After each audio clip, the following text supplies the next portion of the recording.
Welcome along to another episode of the Play On Podcast, your weekly instalment of all things Scottish football. I'm David Simmons, and as always, delighted to be joined by Anthony Brown and Stephen Commons. Make sure you stay tuned for the next hour as we look back on the Scottish football in action, highlights and key talking points. On tonight's show, we're discussing how many lives does Neil Lennon have? I've Ross counted them. You like that one, Stephen? I can see you smirking. Yeah. It's a great headline. Anyway, we want to hear from you guys. We're discussing all things Neil Lennon and Celtic to start off the show. Get in touch, drop us your messages on whatever social media platform you are watching on tonight. And don't forget, if you're watching via YouTube, please subscribe to the State of Mind YouTube channel. Also get on over to Twitter and follow the Play On Podcast Twitter page. It'd be much appreciated. So yeah, another busy weekend. We're going to start with Neil Lennon. He's apologised to Celtic fans and supporters after last night's 1-0 defeat at Ross County, all but ended their slim Scottish Premiership title defence chance. So Jordan White's 71st minute header earned Ross County a second win over Celtic in just 3 months. Lennon admits his side let the fans down as they stumbled again in their forlorn pursuit of 10 in a row. So he says, I apologise, it wasn't for the want of trying. The players were putting in the effort, but it just wasn't good enough. Now, we've said this before, that football is very much a result-driven business. In the past few games, Lennon's been getting results, so therefore he's not been so much in the firing line. Last night, Anthony, I mean, that just catapults him right back into the furnace, doesn't it? It does, yeah. As you touch on there, the last few weeks have been relatively quiet, Celtic and Neil Lennon related, because obviously we had a pretty volatile January with all the Dubai stuff and the subsequent poor form when they returned, and then culminating in the defeat by St Mirren. So it feels like we're now back at that stage that we were at the end of January, where everybody had the knives sharpened for Neil Lennon. I actually tweeted a few days ago, just after they beat Aberdeen, saying Neil Lennon's on course for the unlikeliest manager of the month award. I just assumed they would win the last 2 games and there would be no problems.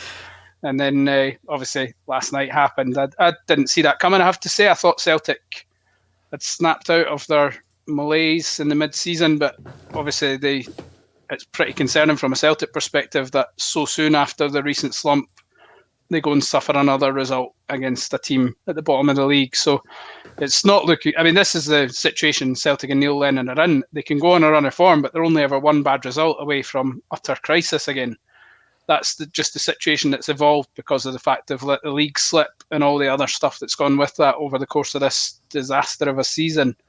So we're now at a stage where I think Celtic fans are again calling for the manager's head, and again, so far anyway, there's no indication that the board are willing to give them what they're wanting, and I don't think anybody really knows how this is going to play at the moment, because it feels like Celtic don't have an immediate plan in terms of what they're going to do, how they're going to negotiate this period.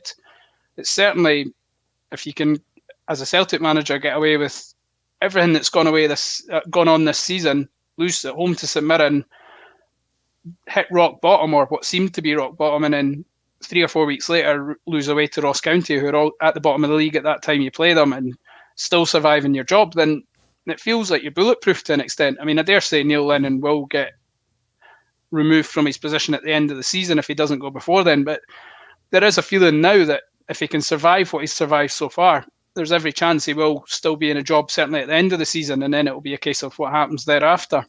Yeah, I mean, Graham Bell, you might well see the comment on the screen there. The apology from Neil Lennon's come far too late. The board's negligence has cost what should have been an historical season. He's spot on with that comment, isn't he, Stephen? I mean, Celtic don't have any divine right to win this league this season. I mean, obviously we need to give Rangers the praise that they deserve for the way that they've kind of went about their business. But from what he's saying, he's 100% spot on in terms of the apology from Neil Lennon last night. It just sounded hollow. It sounded like he'd kind of been forced down that road by the interviewer. He was saying, what message would you give to the Celtic fans? He was left with no option. He didn't offer that apology of his own back.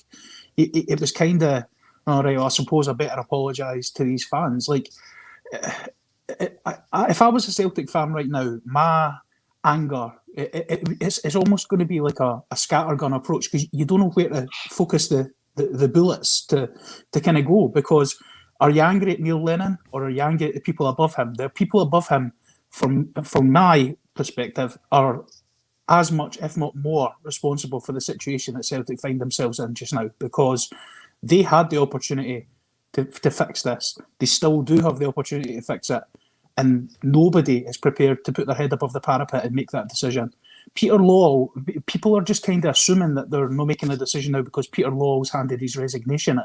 Peter Lawwell hasn't stopped working for Celtic. He still has a duty of care and a job to do. So what is he doing just now? Like, his job as the chief executive of the business is to protect the assets. And at this moment in time, the assets that Celtic have are depreciating week on week on week. And that is down to the results. That is down to the performances. And yeah, they've been better in the last 5 games, and they kind of got a wee bit of their swagger back. But their confidence just looked shot to bits. Even when they were winning comfortably 4-0 against St Mirren, didn't look confident, didn't look like the old Celtic.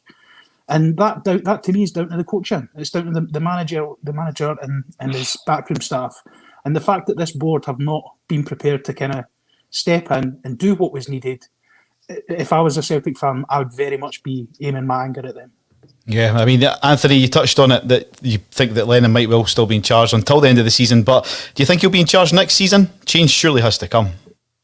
No, I was playing devil's advocate last week, saying if he wins every game between now and the end of the season and beats Rangers in the Scottish Cup final, I suppose you then, to an extent, have a decision to make. Do we give him the benefit of the doubt and suggest that he's turned things around? And I dare say, if that had happened, Neil Lennon could have a case. But I think now, if a 5-game winning run and then it stops away to Ross County, that's not enough for Celtic, particularly where they are just now. I mean, Celtic are renowned for going on 10, 15, 20-game winning runs, or certainly unbeaten runs of that length of time in good times. So if Neil Lennon was to have any hope of getting out of this, I think he really needed to maintain that winning run pretty much to the end of the season. I can't see now how anybody can accept a drabsy sort of finish to the season on top of losing the 10 in a row. He would have had to have done something pretty spectacular, I think, to turn things around in the eyes of the supporters.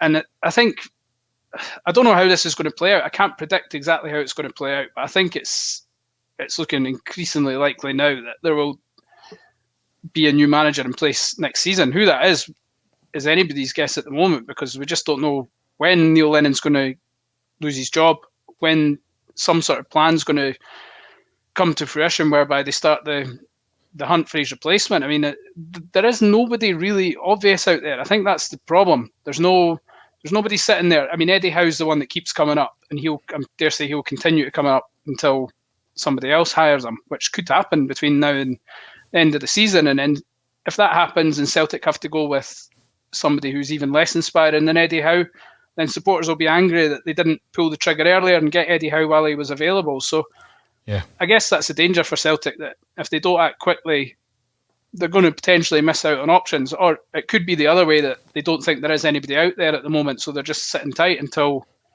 somebody more appealing does become available. I don't know how. I mean, I'm smirking here because I recall having a conversation with a friend of mine who is a diehard Celtic fan, and before Neil Lennon was appointed, I remember him saying to me that Davy Moyes, he's not the kind of manager we need at Celtic. He's not good enough to manage Celtic Football Club. And if you look at what he's achieving down in West Ham at the moment, that you would bite his hand off, wouldn't you? You'd bite his hand and his 2 feet to get him in the door there at Celtic Park. I think Celtic fans are the same as anybody else, same as any other group of fans, that sometimes you get caught up in the size of the club and the people. He's not good enough for us, and he doesn't have a good enough CV. And I think this has become a sobering reality for Celtic fans, and hopefully you would hope the board as well, to say that you don't need a big name. You don't need somebody coming in with a world-class pedigree that's going to cost you millions and millions.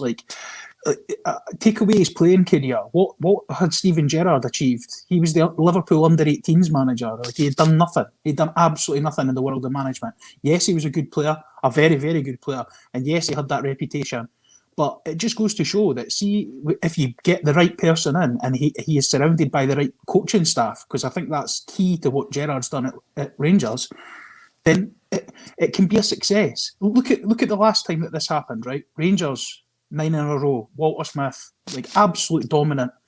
They brought in Wim Jansen, who, I mean, I would very much doubt that anybody, well, not many people had heard of Wim Jansen as a manager or a top level manager, and he stopped the 10. He stopped Rangers 10. So it goes to show that it doesn't need to be a big name. It doesn't like dismissing somebody like Davy Moyes or Eddie Howe or anyone for that matter.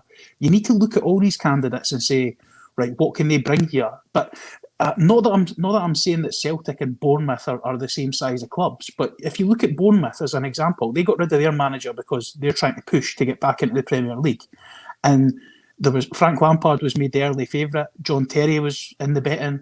Then they were talking about Thierry Henry was going to take the job. They've just given the job to Jonathan Woodgate, who was there as an interim coach. So it just goes to show that maybe there isn't a massive, a massive load of high-profile good managers that are out of work at this moment in time.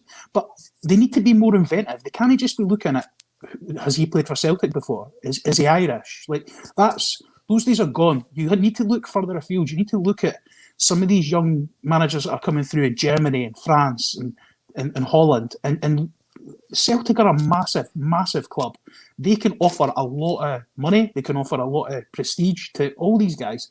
So if they can get in, somebody like Thomas Tuchel, who's just taken the Chelsea job, like 5-6 years ago, Celtic could have got somebody like him. And look at where he's gone on to. Nagelsmann is another one at Red Bull. If they can go and find a guy like that, bring him in, and the sky's the limit with some of these people, but they need to be more inventive than just looking at the same old faces, the same old CVs. Yeah, the problem aside, when you've got a club the size of Celtic and the size of a lot of clubs, when you're high, I totally take on board what you're saying, but I think the bigger the club you are, the more of a gamble it is going for somebody like a left field appointment from abroad. Do you know what I mean? They tried it with Dyla and it didn't work out really. I mean, I dare say if another Scottish team had hired Dyla, for example, Motherwell, Kilmarnock, Hearts or Aberdeen, there would probably have been more chance of Dyla being cast as a brilliant manager or some sort of genius or whatever. Whereas with Celtic, there's so much expectation and demands that you just hit the ground running, win every week, win all the cups. You maybe don't get that chance to implement your philosophy or your culture or whatever it is that you're bringing. Whereas at a club like where there's slightly less demand, you maybe get more opportunity to grow into the job. I don't know, with Celtic, you could go and hire a real promising manager from abroad, from a country like Holland or Germany, Belgium, Denmark, wherever, and he may have all the attributes that you're looking for, but because he doesn't hit the ground running or whatever, he doesn't get the time that he maybe needs. I don't know. There's two sides to it. There's definitely a side of go and take that punt, see if you can unearth the next genius. I suppose that's sort of what Hearts did with Cathro. I know it's a totally different scenario, but Tony, when Hearts see if that point that you're making there is a very valid point. But see if you look at the back end that Neil Lennon's had at Celtic, you look at that they have given him at every turn. They've given him anything he wants. They've retained all the players that they wanted to retain. They gave him loads of money to spend in the summer. When things have been up against him this season and people are screaming for him to be sacked, he hasn't been sacked. Why could they not show the same attitude towards an up-and-coming, young, exciting coach? Because I'm not being funny, Neil Lennon has never been that. Neil Lennon has never been an exciting, forward-thinking manager. He's a belt and braces. He'll get a lot out of some of these guys, but a lot of people will not kind of go against it. But it seems like Celtic, with the last appointment, they were so kind of lazy or that they just kind of looked at what was in front of them and said, yeah, he'll do. We'll just give him the job. I think the big thing Lennon's got in his favour, though, is he's got a solid playing career history with Celtic, and he's also got a history of winning titles with Celtic. Whether that actually counts as an achievement, because I dare say you or I could have won the league during that period where Lennon and Dyla were in charge. But fundamentally, he's proven that he can win a league as Celtic manager. He can generally handle the demands that go with the job, because it is a big job. It's not the sort of job you could put a shrinking violet in just because he's tactically switched on. I think you do need to have that personality, and nobody can say Neil Lennon doesn't have personality. He's got it in spades. And so I do think there has to be a balance between all the sort of tactical acumen and what you're bringing in terms of expertise, but also having the character and the gravitas, if you like, to go into a Celtic dressing room and command the respect, and also bring the supporters with you. And I think that's probably what Celtic thought when they hired Lennon. We thought, a bit like Hearts going for Robbie Neilson, they've got a guy who knows the course and distance. He's done it before. We know it's probably not going to be a disaster, although it is starting to become a disaster for Celtic now. But whereas if you go and take a random manager from abroad who you think's got a good chance but has no history in Scotland, that's a huge gamble. I guess it just depends fundamentally on what you're after as a club, what you're wanting to do. But I can see why they reappointed Neil Lennon, but I can also see the appeal of going in a different direction next time. Hi to Paul, thanks for the comment. Paul, Neil Lennon's press conference was frightening. The thought of him in charge next season is laughable. He is delusional. Well, that maybe leads on to my next question, Stephen, because despite the defeat, Lennon maintained his stance that he wants to continue to lead Celtic and says the club need to rebuild. Now, that statement must really hit a lot of sort of nerves on Celtic fans, because I don't even think Neil Lennon should be in the blueprints for rebuilding next season. And would you say that maybe is delusional, like what Paul's saying? Nah, not at all. You've got to think about it realistically, right? This is a guy who's got a contract. If he comes out and says, I don't think I will be here next season, he's not going to do that. I wouldn't read too much into what Neil Lennon says. It's more his actions you need to kind of judge him on. And I just think the body language last night, the body language that has been there pretty much all season, the stuff he has said in press conferences when he's been pushed and the facade drops a little bit and you sometimes see the true colours of what he's actually thinking and what he's actually...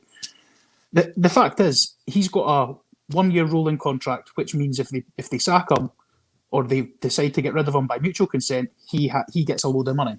So, to me, if he comes out in the press conference and says, I don't think I am the man, they could probably say, well, you're now in breach of your contract, we're not going to bother, and they could get rid of him more easily that way. I don't think Neil Lennon is delusional or stupid enough to actually think that he has got a realistic chance of being the Celtic manager next season. I genuinely don't. And I know we've spoken about him before in weeks gone by, saying he's bullish, he believes in himself, but no one can be that bullish and no one can believe in themselves that much that they think that they've got a realistic chance. I think what he's probably saying is, if I am given the chance, I've got belief in myself that I can do it. But surely to God, he does not realistically think that he will be the Celtic manager next season. I just don't see that being a possibility. So who then makes that call now? Because Mackay's not coming in until June, Lawwell's still in charge until then.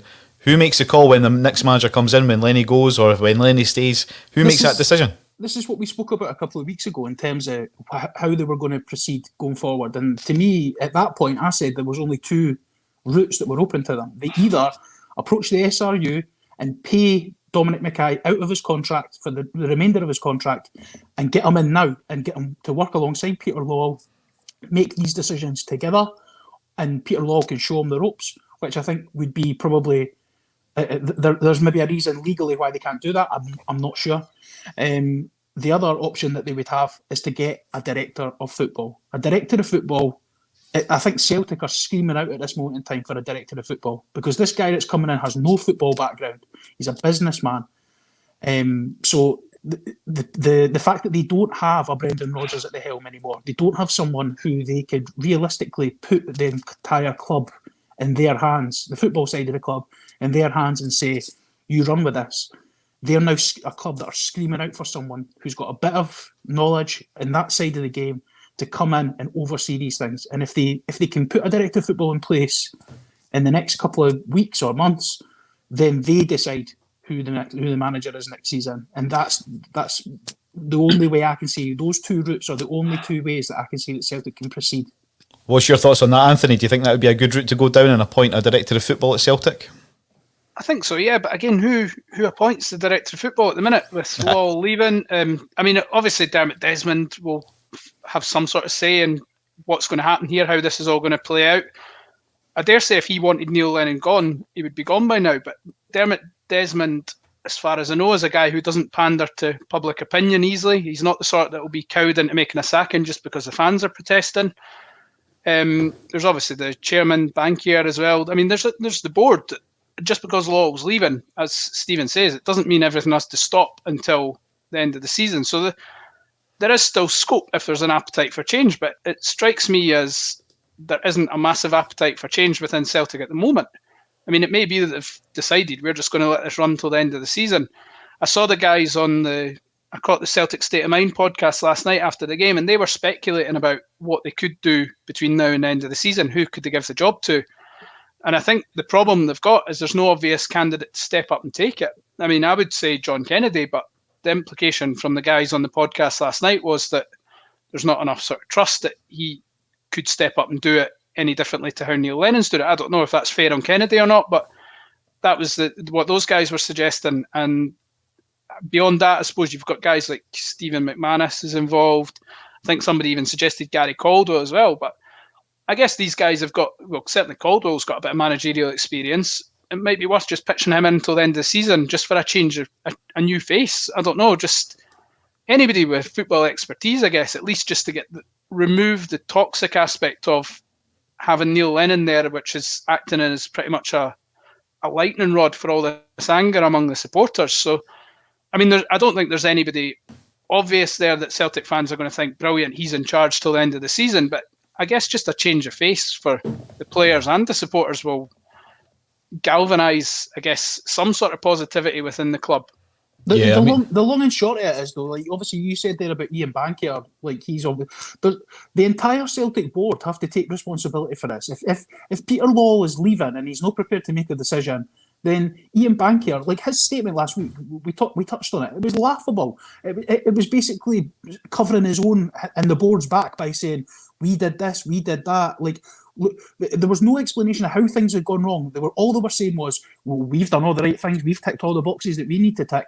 It's not about that. See, if you're there purely as someone who's picking up a wage and that's your job, then fair enough. But see if these people are Celtic minded and they're on the board of Celtic Football Club, but not just because of their technical knowledge in whatever area they cover, but they're supposed to be there to protect the club. And somebody, whether it's Ian Bankier, whether it's Peter Law, or whether it's Dominic Mackay, somebody has to put their head above the parapet and say, enough is enough, here's a decision, this is what we're going to do. And see if that goes wrong, and all the anger and the fury of the Celtic fans is then turned on that person. I don't think that would ever happen, because they would look at it and say, well, at least they had the balls to stand up and say, right, well, something needs to change here. Just now, no one's doing it. It's just everyone is kind of passing the buck on to somebody else. It's not my job. It'll be his job. It'll be Dominic Mackay's job when he comes in. So they're just going to leave Neil Lennon in place until June or July. They can't, it cannot happen. Eh? I mean, like what Joe says on the screen here, if he loves the club like he says he does, he would walk away. But the thing is, if Lennon walks away, where's he going to go now? His reputation's tarnished. He's got to get every buck he can and see where he goes. Correct. As much as people will not want to hear this, like football is these guys' jobs. It's a job. If somebody said to you, you've worked for a company for 30 years and you love that company, but you're due a big massive sum when you eventually retire, or they're saying to you, well, see, for the good of the company, you just walk away rather than us paying you the money. You wouldn't do that. And I understand it's maybe different because it's a football team and Neil Lennon is supposedly a Celtic, well, he is a Celtic fan, let's be honest about it. But at the end of the day, it's still the fact that this guy's probably not going to get another job in football, or it's not going to be as highly paid as the Celtic job. This could be his last big payday. And that's horrible to say, and fans won't want to hear it, but that's the truth of the matter. Yeah, I mean, there's another Celtic question I want to ask, but we'll touch on this very quickly. At Ibrox, it finished Rangers 4, Dundee United 1. Now, Stephen Gerrard will not get carried away too soon, he says, despite Rangers now needing just 7 points to win the Scottish Premiership. The Ibrox side recovered from a slow start to beat Dundee United 4-1 before Celtic obviously lost at Ross County later on. Both Rangers and Celtic have 8 league fixtures left, and if the Ibrox side have an 18-point lead at the moment, that means that Gerrard's side would guarantee the title win with a draw in the Old Firm game on the 21st of March. That should see some excitement. So, I mean, they could even clinch the title as soon as the 6th of March as well if Celtic slip up against Aberdeen next weekend. So my question to you guys is, let's play devil's advocate here, okay? If Celtic do lose to Aberdeen next weekend and the title's done and dusted, it's at Ibrox, Rangers have won it, they're crowned champions, will the Hoops provide a guard of honour for the newly elected champions at Celtic Park on March the 21st? Absolutely not. I think they will. The reason I think they will is because Neil Lennon made such a song and dance about the fact that, well, if the shoe was on the other foot, we would do it. Well, the shoe is on the other foot now, so what's going to happen? Like, I'm a great believer in this. Like, when Hearts won the championship, Hibs refused to do it. Hibs refused to give Hearts a guard of honour, and as much as I didn't like it at the time, I can understand it. But I just think it's one of these traditions in football. It's one of these gentleman things that, if it was me, if I was Neil Lennon or I was in charge of Celtic, I'd be saying to them, yeah, And the reason why is, see anybody who's going to be here next year, stand in that line and applaud these guys onto the park and remember how it feels. Because Fergie did it with Man United, the greatest manager that we've ever known, made his players stand and applaud Arsenal and Man City and Chelsea players onto the park when their time was there. And he told his players, remember how this feels, because see, next year, we're not having this again. We'll be the ones walking onto the park. And any Celtic manager worth their salt will be saying the exact same thing to these players. Not that many of them will probably be here next season anyway, but it's... Anthony, you have a different thought on the matter? That was just my gut feeling. I just think the Glasgow rivalry is pretty toxic, and with no fans being there, that's just my guess that they wouldn't do it. But I don't know. I've no real strong feelings on it either way, to be honest. Yeah, I mean, I get exactly. Like, my gut feeling as well would be there's no chance in earth they would do it. But when you look at Stephen's opinion as what Alex Ferguson done, I mean, that puts the fire in the belly, like you say, to even go on and win the game for starters, and then possibly to get some payback next season. So it'll be interesting to see how it pans out. Obviously, that would only be if Celtic lost to Aberdeen this weekend. Do any of you see that happening? Probably not, to be honest. Like, I think Aberdeen were, even though they won and they finally scored a goal, I just think they were pretty uninspiring again. I think they lost another striker to injury. So, to be honest, I think this is going to be a bit of an out there prediction, right? But I think Celtic will win their next two games. I think Rangers will win their next two games. But then I think Celtic will win at Parkhead. They beat Rangers. And Rangers will be crowned champions the week after. You think they'll pan out that way, Anthony? I don't know about every single result going for that. I wouldn't be surprised if Celtic beat Rangers, though. I don't think that would be a huge surprise at all. I mean, as much as Celtic are a team in relative disarray, on their day, they're still a really good team. We saw that at Ibrox. On another day, they go and win that game. Possibly even pretty comfortably the way they were playing, because they were well on top for the first hour or whatever it was at Ibrox. So there's no reason that they can't beat Rangers at Celtic Park, but obviously it's whatever happens, it's after the horse is bolted and all that. It's going to be too little too late. But yeah, I wouldn't be surprised at all if Celtic go on a little run, and that includes a win against Rangers. Yeah, well, it'll be interesting to see how it pans out, and obviously we'll be talking about it every week here on Monday night, 6:30 on the Play On podcast. Talking of Aberdeen, they did get their first win in a long time at the weekend. They beat Kilmarnock 1-0. Hendry getting the goal just after 20 minutes. Kilmarnock started last season, Stephen, in the Europa League qualifiers after Steve Clarke's touch guided him to dizzying heights for that club, if you like, finishing in third place. 19 months, 3 managers later, they're lumbered with the longest current losing run in the top flight of European football. Do you see Tommy Wright saving Kelly from relegation this season? I mean, I said last week that I'd seen a big difference in them since Tommy Wright came in, but if you look at the results on their own, I mean, they've had no bounce whatsoever for the new manager. Well, since Alex Dyer left, they've been dismal. And if you look at the table after Ross County's result last night, and it's suddenly looking very bleak. Who do you put your money on? It's a kind of, you look at the squads, you look at the managers that are in place. If you've got Brian Rice and his Hamilton squad that kind of know their way around that area of the league. Kelly, as you say, over the last couple of years have been flying high. Their players are probably not used to that battle. And then you've got Yogi, who you can see last night, although he's a guy who likes to play free-flowing football, when he needs to, he can set up a team to not get beat, play on the counter, play for set pieces. He's a clever guy, yeah? So it's hard to call. It's hard to call who's going to go down, who's going to be Motherwell are looking vulnerable as well, though. Yeah. Yep, I'm going to mention that when we come to Graham Alexander, because I agree 100%. My money's on Motherwell. I think they're going to struggle. But you both basically championed Tommy Wright when Kilmarnock were looking for a manager. Anthony, is it squeaky bum time for a few managers down that side of the table? I think Tommy Wright will turn it around. Do you think so? Yeah, I think even if Kilmarnock were to get relegated, I wouldn't put this on Tommy Wright as such. I don't think they were in a position where you could say they were guaranteed to stay up when he took over.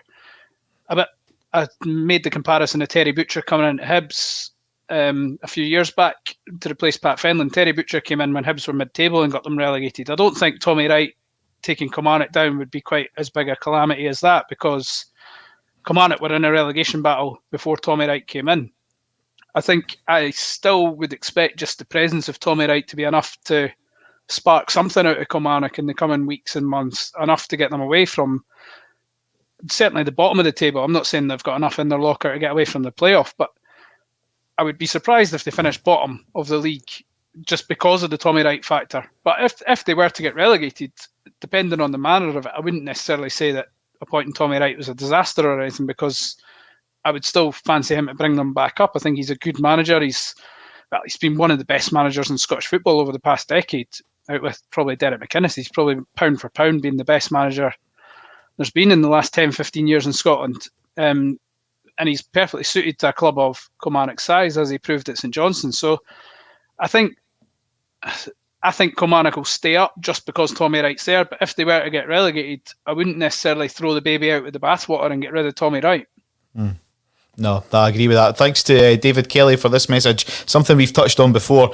He's hopeful that Kelly and Hamilton go down to get rid of as many of those pitches as possible. Stephen, I know that you're a huge supporter of grass pitches.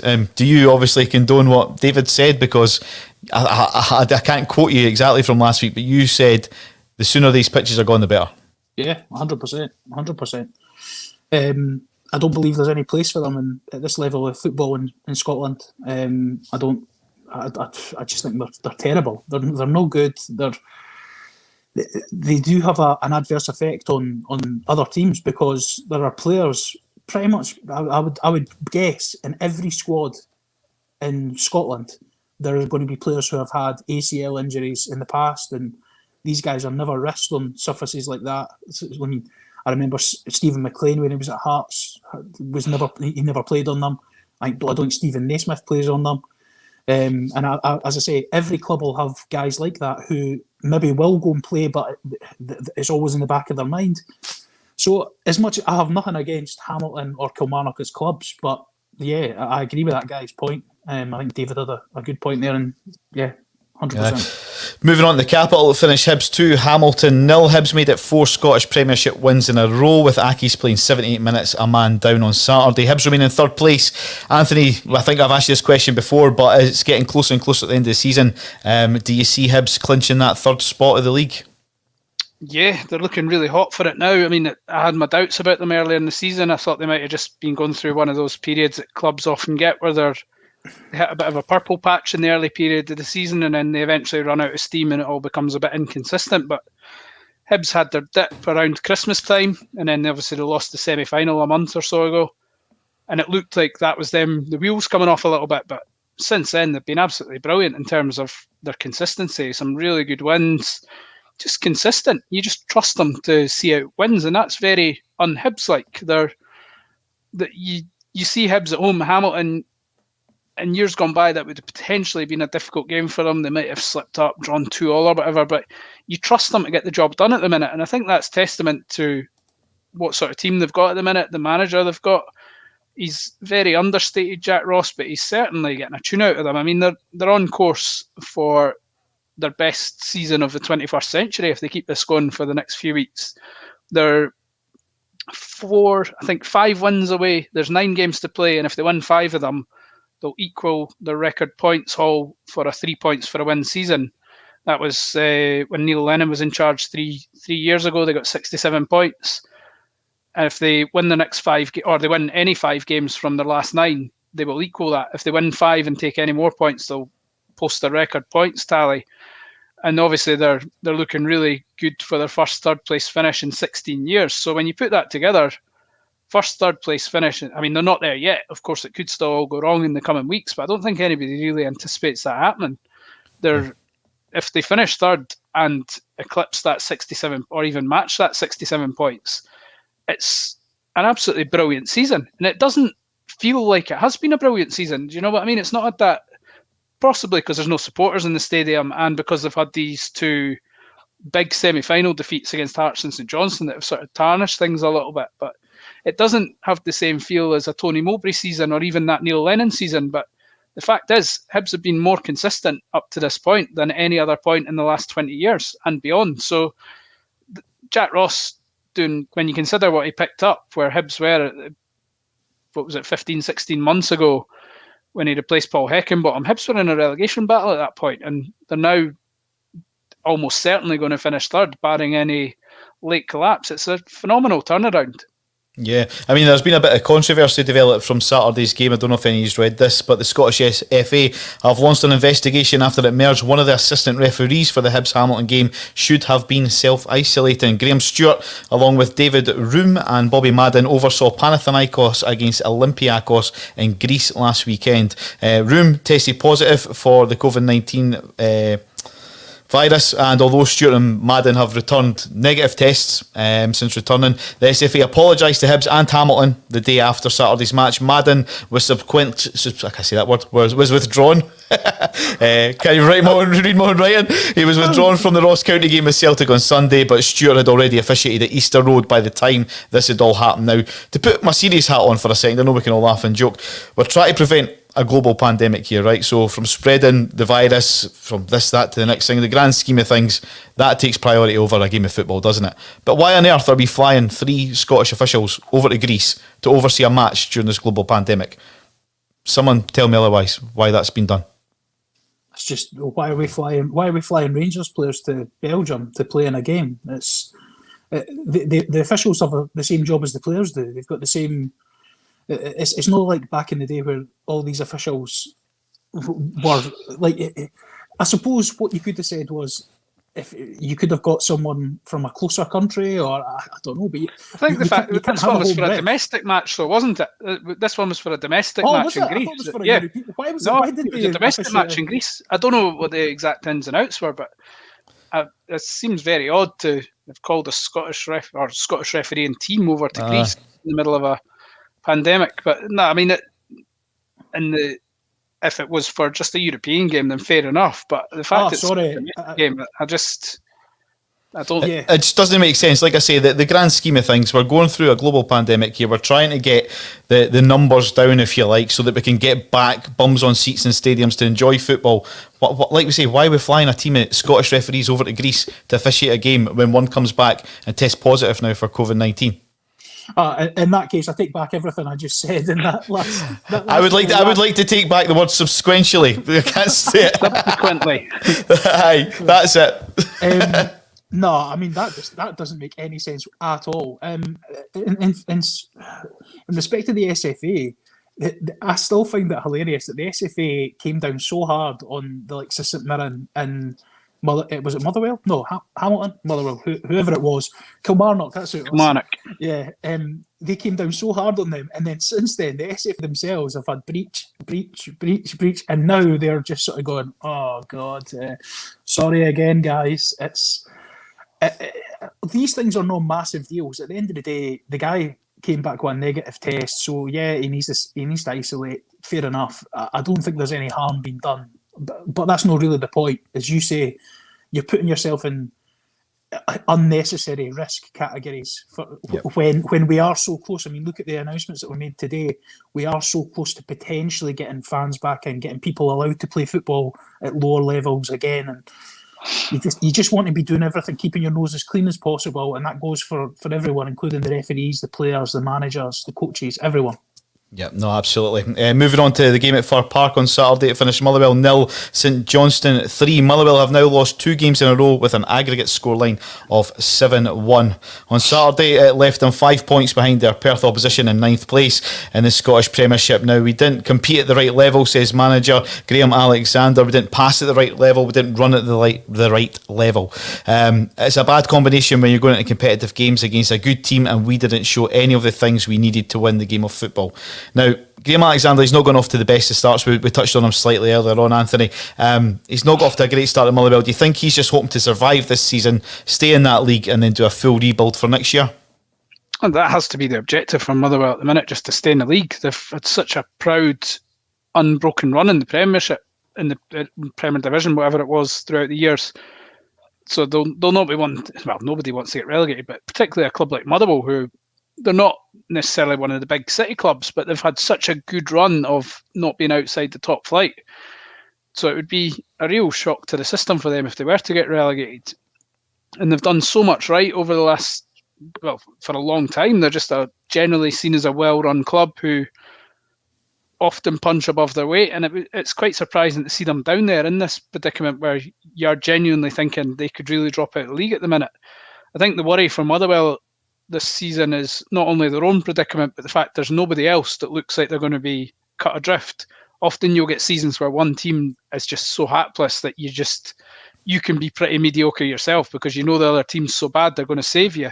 I don't think there is that this year. Hamilton, Ross County and Kilmarnock on paper have all got wins in them. I know Kilmarnock are not winning at the moment, but as we've spoken about, the Tommy Wright factor makes them a dangerous animal in terms of being a relegation rival. So I don't think any Motherwell fan will be looking at this thinking we are going to get ourselves safe comfortably here, especially given that they've just lost heavily to Hamilton, who are one of their main rivals, and Ross County, who are down there as well, have beaten Aberdeen, Hibs and Celtic in the last few months, so are clearly capable on any given day of beating anybody in the league. So I think Kilmarnock and Motherwell are the two that will be really worried because they're so accustomed to being in the Premiership. Well, Hamilton and Ross County, particularly Ross County, they've been up and down in recent years. Hamilton have had chunks of time in the Premiership. They've also had a little period in the Championship, and they're not a yo-yo club as such, but they're a team that have been in the Championship in recent memory, whereas Motherwell and Kilmarnock haven't had that. So it would be a real jolt to either of them if they were to go down. And I think it's going to be a fascinating relegation battle because it's any one or two from those four clubs could go down. And I don't think I could call it. I couldn't. If I was forced, I would go Motherwell and Ross County, but I wouldn't feel confident about that at all as the bottom two. But I wouldn't feel confident in calling that. See, the thing that I would note about Motherwell at the moment is, so I follow Tony Watt on Twitter. I think I must have followed him from when he was at Hearts. I didn't even realise it. But I noticed that he was captain for Motherwell on Saturday, and he put up a photo of him saying, "Oh, proud moment for me leading out the lads." And it was a team photo of the Motherwell team. And in years gone by, I could have looked at a Motherwell team and went, well, I could have named, at the very least, named 6 or 7 players out of that starting 11 and said, "Oh, good player, he's very good. I would take him at Hearts." Or I looked at that Motherwell team. I barely recognised any of them. I was looking at them going, I've got no idea who that is. I've got no idea who that player is. And I don't know whether they've got a load of injury problems. Obviously, Declan Gallagher was missing. Stephen O'Donnell, I think, was suspended. And they had a couple of young boys in on Saturday. Yeah, I didn't recognise a lot of their players. And I don't know whether that is just because that's what their squad is at the moment or whether they are missing a lot of players. But it doesn't bode well. I always liked the boy Tate that played at right back that went to St Mirren. He was a powerhouse, It was a strange one letting him go because he always stuck out for me as a good player at that level, at that sort of a team. He was very good. Yeah, that was a great result for St Johnstone at the weekend. We'll touch on Livingston's game very shortly, but a 3-0 win going into the cup final at the weekend, that's only good for Callum Davidson, isn't it, Anthony? Oh yeah, I mean, we spoke a few weeks ago and I think we were both tipping St Johnstone to win the cup at a time when Livingston were flying and St Johnstone were maybe slightly more unconvincing, but that's a really good confidence boost. I mean, I don't think it means a great deal in relation to the cup final in terms of, I think we've seen so many times a team can lose the game prior to a cup final and then go and win the cup and vice versa. But it doesn't do any harm to go into a cup final week on the back of a comprehensive victory. St Johnstone they'll be disappointed to be in the bottom 6, but they're certainly picking up some decent results at the moment. And they're in the last month, just the fact they've won the semi-final so well, and now they've had this result going into the final, they've got to fancy themselves. And Livingston have just probably lost their way at the wrong time in terms of winning games. They've not, I think that's 3 games without a win. So, I mean, from that high they were on when they were unbeaten every week, winning most weeks, and then unbeaten for, 11 game, and now suddenly they're going to the cup final on the back of, I think, 3 games without a win. It's the dynamic shifted a little bit. The vibes changed. It doesn't necessarily mean St Johnstone will win. It doesn't necessarily mean Livingston will lose, but it certainly changed the pre-match vibe to what it would have been had they been going in 3 or 4 weeks ago. Yeah, no, so it was a good win for St Johnstone at the weekend. Couldn't get the 3 points. Martindale away to St Mirren. They drew 1-1 where it finished. St Mirren 1, Livingston 1. Both managers were satisfied with the draw as St Mirren and Livingston shared the points in a weather-stricken affair in Paisley. The visitors led early on, but St Mirren equalised courtesy of a superb curling Cammy McPherson effort. All in all, it was a good point. Fair conditions were horrendous, said St Mirren manager Jim Goodwin. Livingston manager Martindale echoed it, saying, "I take a point away from home all day long." Now, Martindale would have liked to have gone into the final as well with a 3 points on his back. But it's going to be a good game on Saturday, and I'm tipping Livingston to win that game. Who do you fancy to lift the silverware, Stephen? St Johnstone. Still. And Yeah, Anthony, still. I take it you're standing by your guns and saying the same. Yep, I'm going St Johnstone. There's no real logic behind that. I just fancy St Johnstone. I just got a gut feeling for them. The same as me. Like there's nothing standing out massively to say St Johnstone are a much better side, and Livingston have dropped off completely. I think going to St Mirren and getting a point is a very good result, and it's not a win, but it's no go. They're still going to have a reasonable amount of confidence, but yeah, I think it will be a good final. It's two pretty evenly matched teams. The thing that you said a couple of minutes ago that really surprised me there is when you said that St Johnstone were only 5 points clear of Motherwell. Like, to me, it just seems like the noise around St Johnstone's season has been that they've been really good all year. Like, they've had a couple of bad blips here and there. And Motherwell have been the opposite. They've got rid of their manager. They've not really had a great run under Graham Alexander. So for there to only be that 5 point difference, like, that really surprises me. I don't know St whether Johnstone had a really bad start to the season, didn't they? Where they're not struggling. I remember a lot of St Johnstone fans were unconvinced by Davidson in the early months, and I think there was a period where they were struggling to get victories. Even now, they're still struggling to get consistent victories, but they're picking up eye-catching results here and there that probably create this impression that they are doing very. I mean, that Hibs game, for example. I mean, anybody that beats Hibs 3-0 in a semi-final, that's a standout eye-catching result, and it makes you sit up and think they're flying. And they've had some good results along the way and some good performances. So, but I think St Johnstone, you're so accustomed to them being in the top six. It's just very unusual for them to be down 8th, 9th, 7th place. Yeah, I mean, if we cross over to the games in the Championship at the weekend, it finished at Tynecastle. Hearts 1, Greenock, Morton 1. Hearts lead at the top of the Scottish Championship's been cut to 11 points after they were held at home to Morton. Sorry, Greenock, Morton. Stephen, I can see you humming and hawing and tutting away. A disappointing draw under the lights at Tynecastle. What's your thoughts on the weekend's game as a Hearts fan? it was just rubbish again. Like, I actually turned it off after, like, before Jamie Walker scored the equaliser. I was just, I can't watch any more of this. It was, although Hearts were creating chances, they just, again, I'll go back to the point. To me, they don't look like a well-coached team. They don't look like they have a plan A, B, C, D. If this doesn't work, we move to this. If this doesn't work, we move to that.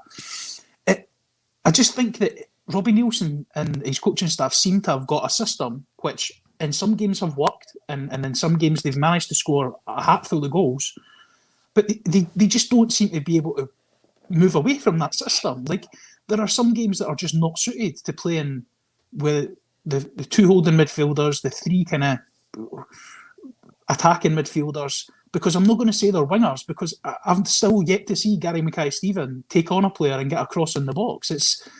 I just think it's not worrying times by any way, shape or form. We're 11 points, as you say, still clear at the top. Everybody else behind Hearts seem to kind of maybe get a couple of results and then drop off, and then get a couple of results and drop off. And I just think that, see, if you look at Morton, take the Morton game in isolation, you look at that Morton team, and I know football's not like this, and you can't just sort of look at a team and dismiss them and go, nah.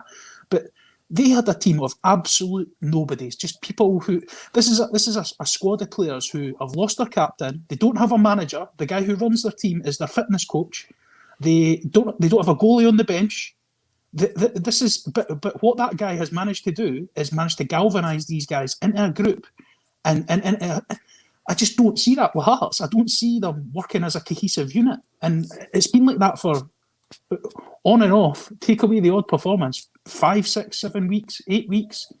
I've been yet to be convinced by Hearts. Wraith Rovers away midweek was about the only one in the last 6 games that I've thought, yeah, we look good. Out with that, I think they've been poor. Does Stephen have a point, Anthony? Or is it maybe that Hearts are like grading opposition now? Or are they thinking, oh, it's fine, it's only Green at Morton, we'll turn them over, no problem? Or is it just not going quite right for Robbie Neilson's men just now? I don't think they'll be looking at it saying it's only Green at Morton will be all right, but I think subconsciously there will be an element of that, just as human beings, that they're probably thinking we are Hearts will turn up and beat them, and it's not working like that. I mean, there's so many different strands to this. There's one aspect of it, look at the league table, Hearts are miles clear, they're getting their objective done. That for some people that's not enough, and I totally understand that. I think in the Championship, it's no about, for a team like Hearts or for Hibs, Rangers, Dundee United when they were down there, it's all about just getting out of this division. I know supporters want to see some entertainment, they want to see the team playing with a certain verve. I totally get that, and they did that the last time they were down there, but when you look at this team player for player, I think I said this earlier in the season, maybe about 4 months ago, I don't think this team's, although I think it's a good team in terms of players, I think this is a team that's probably better suited to playing in the Premiership than it is to playing in the Championship. I don't think it's got that. And the team that Hearts had 4 or 5, when they were in the Championship the last time, they had pace and dynamism because they had King, Walker and Nicholson who had just come through. They had Patterson marauding from right back. And these guys were just ready-made from the academy and they already had first-team experience, whereas I don't think the current young players they've got are quite up to that level. People say Henderson, I know he's gone out, and Henderson and Moore. But to me, I don't think those two guys are ever going to be at the level that Nicholson, Walker and even King got to. They don't. All the opportunities they've had in the first team, I've never thought they look like guys that are going to be long-term Hearts first-teamers. And I just think Neilson, in a way, has had, yes, he's been able to bring in his own players, but he's also had to work with a lot of high-earning players that were left over from last season, a lot of them who just haven't cut the mustard at Hearts for whatever reason. Good players, but they haven't done it at Hearts. I wouldn't say Halkett's a bad player, but he's not looked convincing at Hearts. I wouldn't say Naismith's a bad player. He's proven he's a top-quality player, but in the last couple of years, he's not, or certainly in the last year, he's not looked great. And Robbie Neilson's got all these guys who were brought in under a previous regime on big wages. He can't just get rid of them all. He's tried to get rid of, he obviously got rid of Piezu, Washington, Sean Clare in the summer, but he has been, half of this team is still guys left over from last year. It's not like he's had a blank canvas the way he had previous time. So it sounds like what you've got here is a situation where he's been able to bring in half a team of new recruits and he's been left with some guys he's just had to muddle through with, and he's not found the blend. Like in midfield, there's not a blend at the moment. Irvine and Halliday, I think individually they're both good players, but I don't think they work together.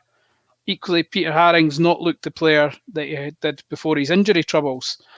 I wonder if you get a situation where you might be able to pair Haring with McInnes, because Haring is an out-and-out holding midfielder, and McInnes is a sort of number 10, number 8 type that can go back and forward. Then you're putting Irvine out of the team and you risk mutiny among the support because everybody loves Irvine because he can pass the ball well. But I think the midfield balance isn't quite right at the minute. I wonder if there's value in just going 4-4-2 with an old traditional holding midfielder and Haring and a box-to-box guy like the McInnes that's going to go up and down, 2 wingers and then either 2 strikers or 1 up and 1 off, whether that's Boyce playing off Nanjuli or Walker playing off Boyce.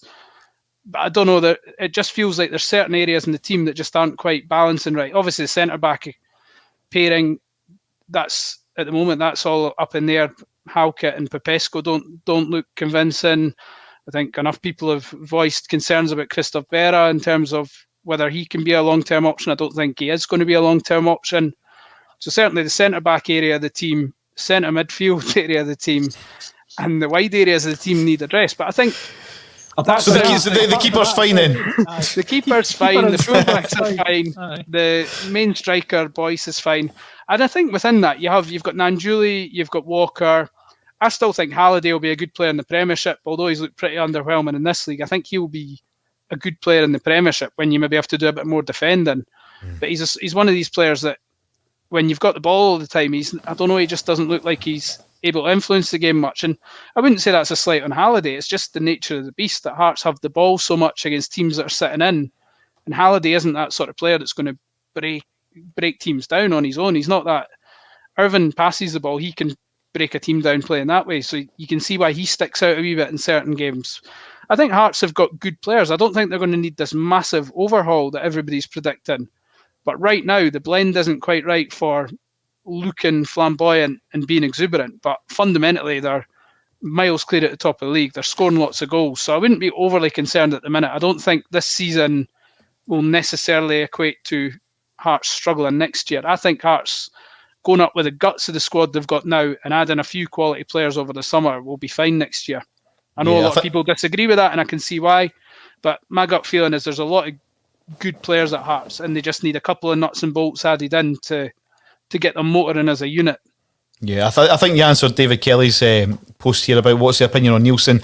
Budget must be several times that of any other clubs down in that league, and every time I've seen Hearts play, they've seemed and looked awful. I mean, you kind of have to agree with that. I mean, they've been on the telly, the last 2-3 Friday evenings, and are they on the telly again this Friday, I think, against Cali? Yeah, and they tend to save the worst for the Friday night TV games. Aye, so, I mean, do you know what I mean? He's got a good point. I mean, you've touched on, obviously, how Robbie's maybe inherited players that weren't his choice, which is fair enough. But the performances, you hit the nail on the head, I think, Anthony. He's not getting that kind of blend from the players. And as we touched on there, they're in action against Inverness Cali on Friday night. Obviously, that was the game, Stephen, we talked about a couple of weeks ago where the fans rallied together. They sold out a new record capacity at Inverness Cali Stadium. Was it 9,000 virtual tickets were sold? Yep. We are now the official record holders for a game that will have no fans. And obviously, news broke this afternoon that Inverness Cali manager and former Hearts player John Robertson's been given, compassionate leave to spend some time away from the club. We're not going to go into that too much, but everybody here, and I'm sure I speak for quite a lot of the Hearts support, are right behind John Robertson. We hope to see him back in the dugout at Cali very shortly, don't we? Yeah. If we have a look at other results in the Championship just quickly, I'm aware time's getting away from us. There was a few coupon busters. Arbroath, they beat Raith Rovers 1-0 at the weekend. We coupon buster there. Dundee also got beat. They got beat 3-2 at home by Queen of the South. Ayr United, they got beat 2-0 by Cali at home, and it finished Dunfermline 2, Alloa 1. So who are we thinking? Because I would have said Dundee, Dunfermline, Raith are all up that side of the league. Who's going to push Hearts? Who's going to get that playoff spot against the second bottom in the league next season? I think Dunfermline. Dunfermline have looked better than Dundee on their day are capable, and if you look at it player for player, Dundee should be streets ahead of everybody. They should be pushing Hearts much closer than anybody is. But I just think Dunfermline, they seem to have this little spark. I think Stevie Crawford just seems to get the most out of them, but they are the same as everyone else. They're capable of going and getting an absolute shocker of a result, and so it is quite difficult to call. But if I was going to put my money on anyone, I would say Dunfermline. Queen of the South are coming with a wee push for the playoffs as well. I thought they were struggling early in the season, but they seem to be in the mix now. Yeah. Good win at Dundee on Saturday. 3-2 at Dundee as well. Like you say, Dundee have invested quite heavily. Jason Cummins, Charlie Adam. If they don't go up, it might be a bit of a problem. So, yeah, if we look ahead at fixtures this week, tomorrow night, Dundee, they're at home. They're back in action against Ayr United. Inverness Cali, they're in action tomorrow as well against Alloa Athletic. On Wednesday, St Mirren are at home to Motherwell. And on Friday, the game we've been talking about, Inverness Cali Thistle, are at home to Hearts. And it's on your TV. So, hopefully, better performances this Friday than the last couple. On Saturday, Celtic are at home to Aberdeen. It's Hibs versus Motherwell, and Kilmarnock host Dundee United. St Mirren are also at home against Ross County. In the Championship, it's Ayr United against Arbroath, Green at Morton versus Dundee. Queen of the South are at home against Dunfermline, and Raith Rovers against Alloa. And on Sunday, the big final, Livingston against St Johnstone. I'm back in Livingston. You two are going for St Johnstone. Just one other thing before we quickly finish off. I've got a couple of minutes. There was another big couple of stories in Scotland this week. Scotland women 10-0 against Cyprus. Surely Steve Clarke is looking to replicate results like that coming up, and he's been kind of hinting that there might be a call up for Ryan Gold, who's playing over in Portugal at the moment, absolutely flying. Anthony, we talked about this earlier on. Does he deserve a call up for the Scotland squad? I think he definitely deserves a call up in the games coming up, the friendlies, just to see how he gets on. I mean, he's playing in the Portuguese top flight, he's flying, he's turning in performances week in, week out now. Certainly that's the way it appears from afar anyway, scoring good goals. I mean, I don't think anybody doubts that he's a talented player. He showed that in his early years at Dundee United. He got his big move. Certain things went against him at various times, and obviously he had that move to Hibs a couple of years ago that didn't quite work out. He got himself injured. Neil Lennon got sacked, and it was all a bit of a damp squib in the end after a couple of promising performances early on. But it's fantastic to see him operating at that level in the Premier League in Portugal now, because I think there was a feeling that maybe he was starting to fade away and that all the hype was unjustified. So it's brilliant to see, because he's a well-respected guy. Everybody who's played with him or worked with him or who knows him has only good things to say about him as a person, about a player. As a player, In fact, he went to Portugal at such a young age and took on this big challenge, and he's not shirked it. A lot of the times, guys would go away, they'd suffer a couple of setbacks, and they'd be straight on the plane home.